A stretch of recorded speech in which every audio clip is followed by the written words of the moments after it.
Bismillahirrahmanirrahim. Assalamualaikum warahmatullahi wabarakatuh. Selamat siang menjelang sore Bapak Ibu operator dimanapun berada. Pada video kali ini saya akan mencoba memberikan informasi seputaran tentang pemutahiran data Sarpras tahun 2023. Di mana sama-sama kita ketahui surat edaran dari Kemendikbudristek pada tanggal 1 Maret 2023 tentang pemutahiran data sarana prasarana Dapodi untuk dak fisik bidang pendidikan. Untuk pemutahiran ini nanti bisa Bapak Ibu lakukan paling lambat tanggal 31 Maret tahun 2023 pukul 23.59 waktu Indonesia bagian Barat. Pemutahiran data Sarpras ini berguna untuk dak fisik tahun anggaran 2024. Jadi silakan Bapak Ibu input, silakan Bapak Ibu cocokkan lagi sarana prasarana sekolahnya dengan keadaan yang sebenarnya agar nanti bisa mendapatkan bantuan dak fisik pada tahun 2024. Hal yang harus kita lakukan yang pertama, jika ingin melihat panduan pemutahiran Dapodi dapat diunduh melalui ini, link ini. Kemudian untuk form PUPR-nya, form penilaian kerusakan bangunannya bisa Bapak Ibu download di sini melalui link ini.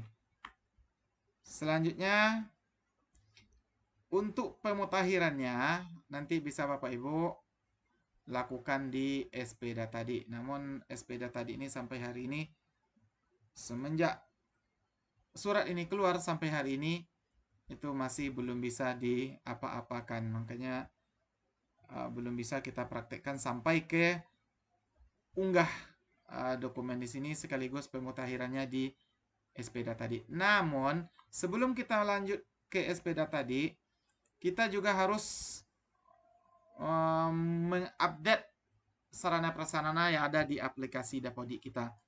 Untuk SP Datadi sampai hari ini ya seperti ini aja Bapak Ibu. Tidak bisa diapa-apakan.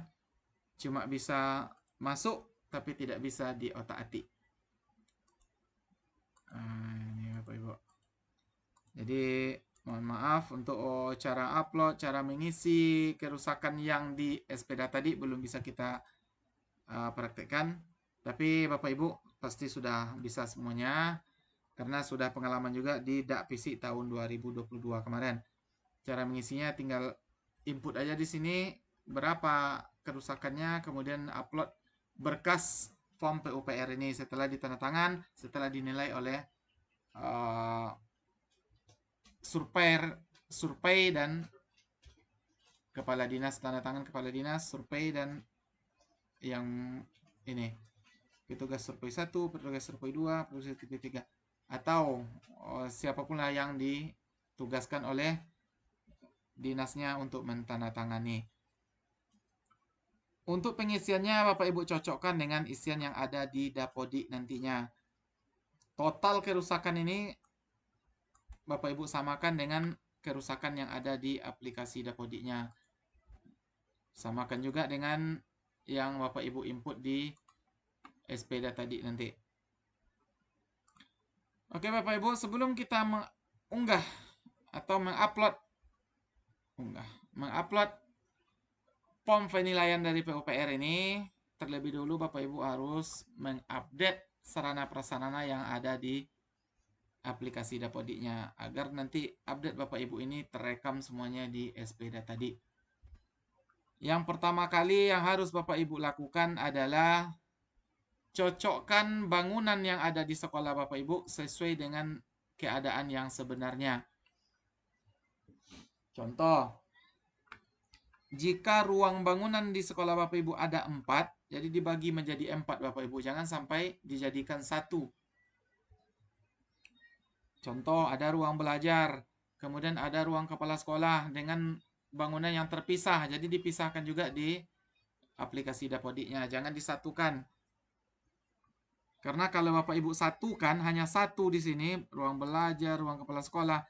Di saat Bapak Ibu mengisi kerusakan nanti akan dipresentasikan ke seluruh bangunan. Jadi rugi Bapak Ibu nantinya.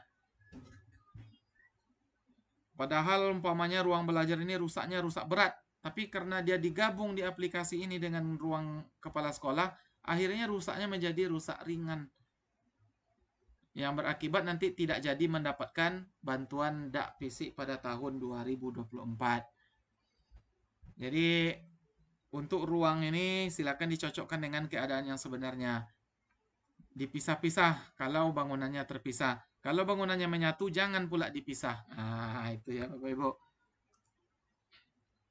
Kemudian untuk menu ruang Bapak Ibu, cocokkan juga menu ruang ini dengan ruangan yang sebenarnya. Jangan sampai di data dapodik Bapak Ibu ada, padahal bangunannya sebenarnya tidak ada. Contoh, UKS umpamanya. UKS hanya disekat sudut ruang majelis guru umpamanya.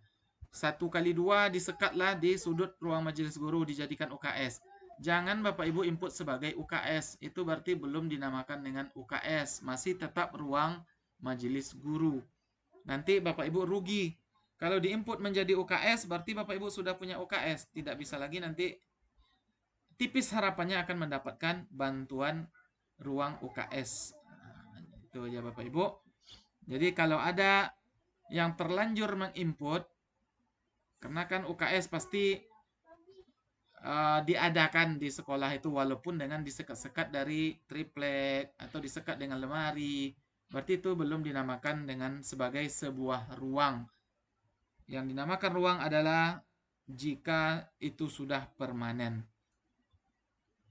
Kemudian pustaka umpamanya belum ada ruang pustakanya, hanya disekat di sudut lokal umpamanya, berarti jangan diinput sebagai ruang pustaka. Itu masih dinamakan ruang lokal atau ruang kelas. Itu ya Bapak Ibu. Kalau sudah terlanjur input, Bapak Ibu tinggal hapus saja. Cara menghapusnya, nanti Bapak Ibu hapus saja. Kalau baru diinput, belum ada data periodiknya, tinggal dihapus saja melalui menu ini. Tapi jika sudah tidak bisa lagi dihapus karena ada data periodik yang tersimpan di situ, Bapak Ibu tinggal buat satu ruangan fiktif di sini. Di sini ada 4 ruangan. Kemudian tambahlah, buatlah bangunan satu. Jenis bangunan terserah saja. Asrama siswa umpamanya namanya bangunan fiktif umpamanya. Kemudian Bapak Ibu buat isilah ini datanya semuanya. Kemudian disimpan. Selanjutnya, ini sengaja tidak saya simpan. Malas menghapus-hapus lagi. Nanti Bapak Ibu simpan. Kemudian Bapak Ibu kembali ke menu ruang. Klik ruang yang tidak dipakai tadi. Umpamanya yang sudah terlanjur input tuh ruang kepala sekolah ini tidak ada umpamanya. Tinggal Bapak Ibu ubah. Kemudian dia di ruang mana letaknya. Tinggal dimasukkan dia ke ruang fiktif tadi, bangunan fiktif tadi. Klik bangunan fiktif, kemudian simpan. Kemudian Bapak Ibu hapus di bangunan fiktif ini yang dihapus. Jadi menghapusnya melalui tanah dan bangunan, bukan melalui ruang.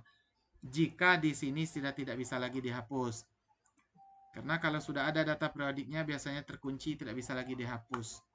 Jadi Bapak Ibu menghapusnya bukan ruangannya. Ruangannya dimasukkan ke dalam ruangan fiktif dulu. Buat ruangan fiktif satu di sini. Bangunan fiktif di sini satu. Di tanah dan bangunan ini. Kemudian Bapak Ibu hapuslah tanah dan bangunannya di sini. Yang fiktif tadi. Yang ini yang ditambah baru ini. Namanya umpamanya bangunan fiktif. Nah, jadi yang bangunan fiktif ini nanti yang Bapak Ibu hapus, klik kemudian hapus. Nah, langsung akan selesai sudah nanti akan terhapuslah bangunan yang salah input tadi. Itu yang perlu dilakukan Bapak Ibu. Jangan lupa dicocokkan keadaan bangunan ini dengan bangunan yang sebenarnya. Selanjutnya Bapak Ibu juga jangan lupa diisi kerusakan bangunannya, kondisi ruangnya. Contoh ruang kelas, teori ruang 1 umpamanya, diisilah kondisi ruangnya. Dia rusak berat, rusak ringan, atau rusak sedang, atau tidak rusak sama sekali. Kalau tidak rusak, ya tinggal diklik, tidak ada kerusakan. Kalau dia rusak ringan, klik rusak ringan. Berarti persentasenya ini. Setelah diisi rusak ringan, dibuatlah persentasenya. Kira-kira berapa persentasenya? 30, 15. 15 saja. Tutup. Kemudian keempat-empat ini dibuat Bapak Ibu. Nanti akan dipresentasikan, dijumlahkan, dipresentasikan keempat-empat bangunan ini menjadi satu persentase kerusakan di bangunan tersebut. 4 ruangnya diisi dulu ke 4 ruangnya, berapa kerusakannya nanti akan otomatis ini jumlahnya di sini. Untuk mengisi ini, kerusakan ini berasal dari manajemen SP. Ini manajemen SP yang belum bisa kita otak-atik Bapak Ibu. Jadi ini kerusakan ini berasal dari bobot kerusakan ini berasal dari manajemen SP sesuai dengan input kita, input di aplikasi Dapodi dan nanti penginputan yang kita lakukan di manajemen SP ini Bapak Ibu. Untuk sementara manajemen SP-nya tidak bisa kita otak-atik. Ya, terpaksa mohon bersabar dulu ya Bapak Ibu. Nanti untuk untuk mengupload hasil penilaian PUPR ini, nanti Bapak Ibu upload juga di manajemen SP ini. Tapi belum bisa kita lihatkan caranya karena masih belum bisa diotak-atik sekarang.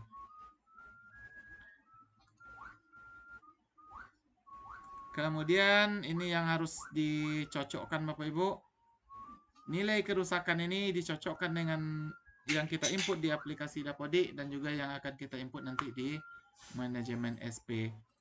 Itu saja informasi seputaran pemutahiran data Sarpras untuk DAK Fisik tahun 2024. Mudah-mudahan sekolah Bapak Ibu yang membutuhkan bantuan bangunan, butuh bantuan rehab, mendapatkan bantuan pada tahun 2024 nantinya. Amin amin ya rabbal alamin. Jangan lupa waktu untuk pemutahiran tinggal 21 hari lagi. Tetap semangat Bapak Ibu operator sekolah. Semangat untuk berjuang demi kemajuan sekolahnya masing-masing. Itu saja yang dapat kami sampaikan informasi pada kali ini. Lebih dan kurang mohon maaf. Wabillahi taufiq wal hidayah. Wassalamualaikum warahmatullahi wabarakatuh.